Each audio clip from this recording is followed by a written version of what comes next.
sejahtera buat kita semua. Perkenalkan, saya Supriyati Sama dan Fitria. Kami berdua mahasiswa FPL Fakultas Psikologi dari Universitas Buana Perjuangan Karawang.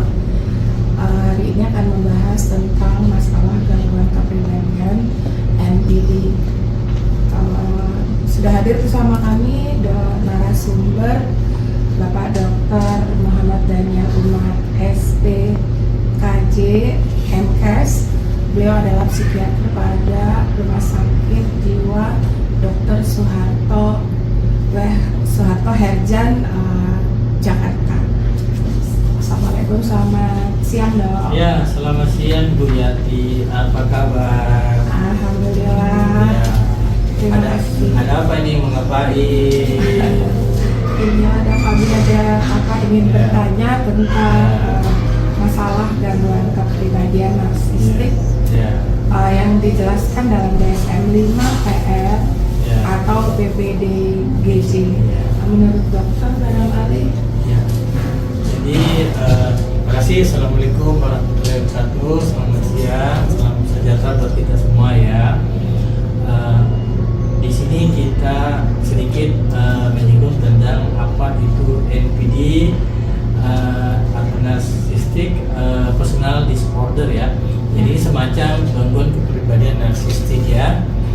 Sebagaimana ketahui secara umum bahwa narsis itu kan kayak dia mau hebat sendiri, menang sendiri, yang lain itu tidak ada apa-apanya gitulah ya. Kurang lebih itu ya. Simpelnya dulu ya. Terus kemudian dari kira-kira definisi dari PPDGJ itu di sini kan dikatakan bahwa dia merasa penuh peningkatan rasa percaya diri yang berlebihan ya, kemudian merasa bahwa keyakinan dirinya itu istimewa ya, jadi dia merasa lebih penting daripada orang lain gitu ya. Kemudian dia merasa butuh kebutuhan yang besar untuk mendapatkan perhatian, jadi dia mau dikagumi sama orang ya gitu.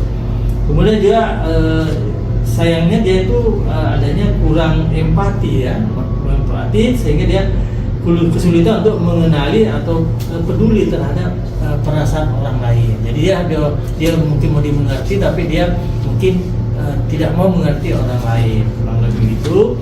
Kemudian ada juga perasaan iri ya, orang ya.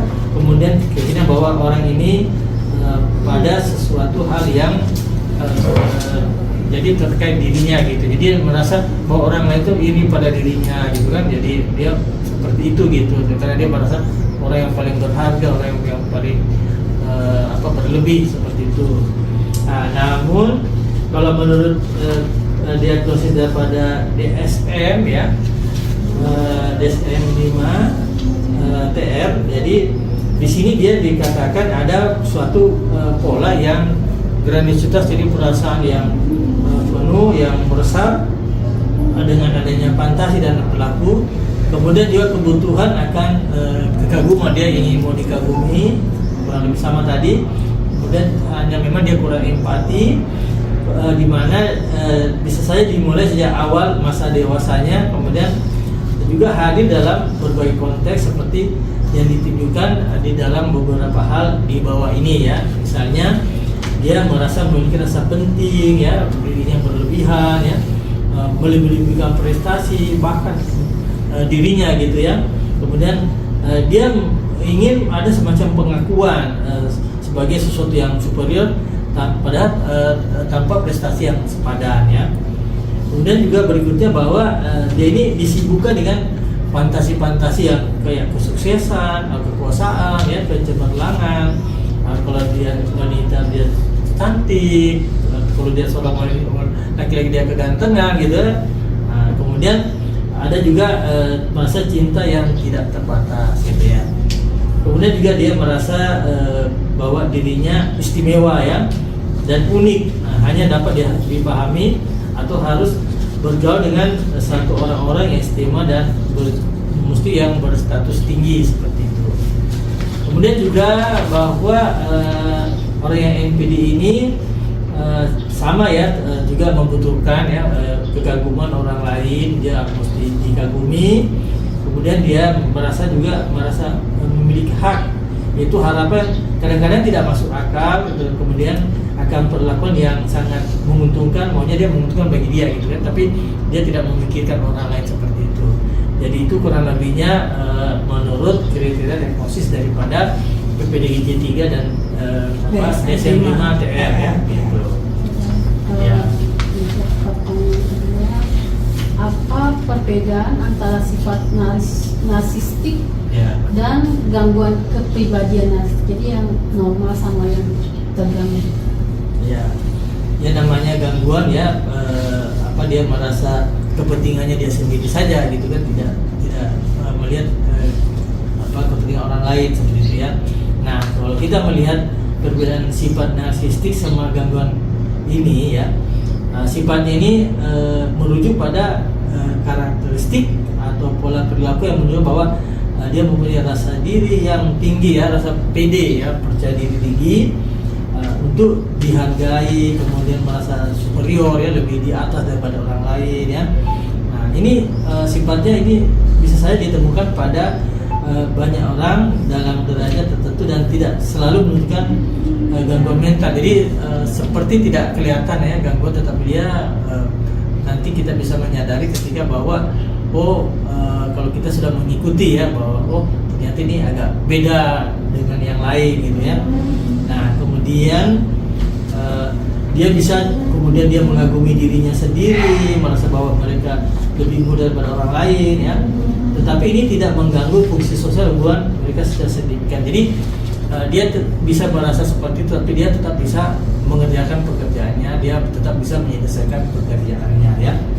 Kemudian ada rasa memiliki keinginan untuk dihargai atau diikuti oleh orang lain, tetapi tidak sampai mengorbankan hubungan atau mengabaikan perasaan orang lain secara ekstrim gitu. Jadi mungkin dia masih mikir-mikir kalau dia mamanya bisa sampai merugikan orang lain ya. Kemudian mengutamakan kesuksesan dan pencapaian pribadinya ya, namun tidak sepenuhnya terobsesi dengan penghargaan atau pengakuan dengan orang lain. Jadi ini memang tergantung lagi pada kondisi. Ini kan sifat ya, sifat beda dengan misalnya nanti kita kalau mencoba untuk men-breakdown tentang adanya gangguan kepribadian narsistik ya. Nah, ini adalah satu gangguan mental yang lebih serius ya. Jadi tadi kalau sifatnya itu masih kurang lebih masih bisa dia memahami, tetapi ya mesti ada toleransinya. Tetapi kalau dia tidak ada toleransi lagi gitu ya. Nah, punya rasa diri yang berlebihan, kemudian sangat besar untuk dia dihargai atau dikagumi ya. Kemudian dia juga jadi kurang empati, kemudian dia ada eksploitasi interpersonal ya, jadi memanfaatkan orang lain untuk mencapai tujuan pribadinya dia begitu. Kemudian ada kecenderungan untuk merasa terancam atau marah jika mereka tidak mendapatkan apa yang diinginkannya seperti itu ya. Kurang lebih seperti itu untuk perbedaan sifat dan gangguan kepribadian. Ya. Dan pada prinsipnya berarti sifat narsistik masih bisa ditolerir, sementara gangguan kepribadian itu lebih merugikan orang lain ya, bisa mengganggu. Baik dok, terima kasih. Selanjutnya mungkin saya ingin bertanya dok, apa kira-kira faktor penyebab utama dari gangguan ini menurut dokter? Ya, sebenarnya namanya penyebabnya ya, segala hal itu biasanya memang ada kadang-kadang tidak diketahui sampai yang diketahui ya. Nah, ada yang kemudian muncul bahwa kurang lebih seperti ini. Misalnya ya, adanya mungkin genetik ya, faktor genetik. Kemudian dari pola asuh dari orang tua juga, mungkin dari bawaan ya, genetik juga ya. Kemudian juga karena adanya itu tadi ya, kurang dihargai ya, jadi dia ingin meluapkan perasaannya ya, seperti itu. Nah ini juga bisa kayak misalnya karena ada bully atau kekerasan, trauma, sehingga karena misalnya di dalam keluarganya ada suatu masalah sehingga dia juga muncullah kepribadian ini. Bisa juga karena faktor lingkungan dan sosial ya. Nah, faktor lingkungan sosial ini ini dia kemudian karena dia dituntut untuk mencapai sesuatu hasil ya, sesuatu hasil, di mana ini juga dapat untuk mendapatkan pengakuan secara sosial ya, dia membutuhkan pengakuan sosial. Nah di sini dikatakan juga bahwa beberapa individu yang tumbuh dalam budaya yang sangat menilai berdasarkan penampilan dan kesuksesan eksternal. Nah di sini juga butuh validasi ya. Butuh validasi, butuh pengakuan, butuh stempel dan lain sebagainya. Nah bisa juga karena faktor kognitifnya itu sendiri. Jadi bagaimana dia cara berpikirnya, bagaimana persepsi diri dia kepada lingkungan atau persepsi yang bisa menyebabkan terjadinya hal demikian seperti itu. Right.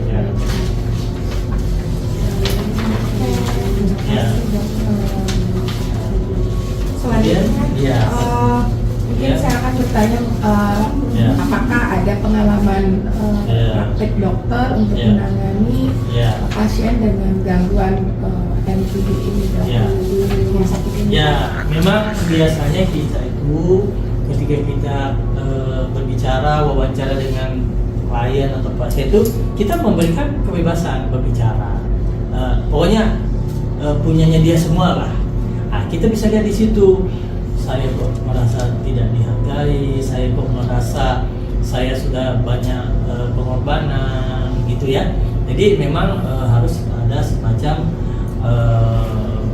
kebebasan dia berbicara biar dia leluasa, jadi tidak dibatasi dulu gitu kan. Nah jadi misalnya ada dia menunjukkan penerimaan, ada juga penolakan dan lain sebagainya ya, ada kontradiktif di dalam dirinya, di mana dia merasa bahwa ini sesungguhnya saya lah sebenarnya yang menjadi semua ini jadi berhasil gitu dan sebagainya gitu kan. Nah kelihatan dari situnya ya, dia masa dia paling besar, dia paling ingin diperhatikan ya begitu. Nah hanya saja nanti ketika kalau kita sudah konfirmasi bahwa apakah kamu bisa sendiri mengerjakan pekerjaan ini, apakah kamu sukses itu karena usaha kamu sendiri tanpa bantu orang lain. Nah di situ dia mungkin agak melunak, oh iya memang sih, tetapi pada akhirnya dia juga menutup dengan kalimat-kalimat bahwa saya lah orangnya, jadi egoisme itu kelihatan ya. Mungkin bisa dokter bagikan sedikit studi kasus tentang pasien yang mungkin yang tanpa perlu menyebutkan identitasnya. Ya, jadi kalau studi kasusnya itu ada memang kondisi-kondisi yang sifatnya sudah terjadi, kemudian seorang wanita usia kurang lebih 40-an ya, kemudian merasa tidak nyaman di dalam keluarganya, terutama mungkin dengan pasangan hidupnya sendiri ya. Dia merasa perannya berkurang, peran-peran itu merasa diambil oleh pasangannya, kemudian dia merasa saya kehilangan peran di dalam keluarga itu. Kok pasangan saya kok semua yang dia miliki semuanya keputusan ada di pasangan saya, padahal saya juga punya peranan yang besar gitu. Jadi disitulah ya, makanya kadang-kadang makanya diberi semacam wawancara yang baik, membina hubungan dengan klien atau pasien ini, sehingga kemudian nanti dia akan membeberkan apa saja, kemudian nanti kita mencoba untuk klarifikasinya bahwa hal-hal ini terjadi asal mulanya itu dari mana gitu, bagaimana ini bisa terjadi. Jadi bisa saja karena Anda yang mengalami sesuatu keterbatasan, ada mungkin sakit atau ada halangan sehingga perannya sementara diambil alih oleh pasangannya begitu. Nah, tentu nanti apabila dia pilihannya sudah lebih baik, maka dia akan mencoba untuk merubah pikirannya. Jadi kalau ini dianggap gangguan kepribadian, jadi sesungguhnya dalam penelitian memang gangguan kepribadian sih bisa berubah ya, yang lebih baik minimal ya untuk dirinya sendiri atau orang lain tidak tidak terjadi semacam konflik lah begitu. Bagaimana caranya masing-masing bisa berjalan damai, tidak terjadi apa-apa gitu. Jadi sesuai dengan harapannya masing-masing semua pihak. Dan lebih begitu. Ya. Oke. Ya. Mungkin ini terakhir, apakah ada pesan atau saran dari dokter buat masyarakat supaya lebih bisa mengenali dan merespon orang-orang dengan kecenderungan narsistik yang ekstrim? Ya. Memang di dalam kehidupan sosial kita sehari-hari ya, kadang kita melihat ya dari perjalanan, misalnya kita taruhlah di dalam satu perjalanan saya setiap hari hampir naik kereta gitu kan, jadi melihat orang-orang yang di dalam kereta padahal usianya lansia, dia butuh tempat duduk, tapi dia masih muda, masih kuat. Kenapa dia kayak merasa tidak punya empati ya untuk memberikan lebih dahulu kepada orang-orang yang sudah lebih tua gitu untuk duduk misalnya di kereta, supaya mereka yang lebih tua itu lebih nyaman. Padahal ini kan masih muda, ini kan dia bisa misalnya dia masih bisa berdiri, masih kuat kan gitu ya. Jadi ini salah satu contoh saja dari beberapa contoh yang lain. Ya. Terima kasih. Terima kasih Dokter Daniel atas waktunya. Demikian tadi wawancara singkat kami dengan Dokter Muhammad Daniel Umar, SPKJ MKes. Terima kasih Dok. Sama-sama, terima kasih. Assalamualaikum warahmatullahi wabarakatuh. Waalaikumsalam warahmatullahi wabarakatuh.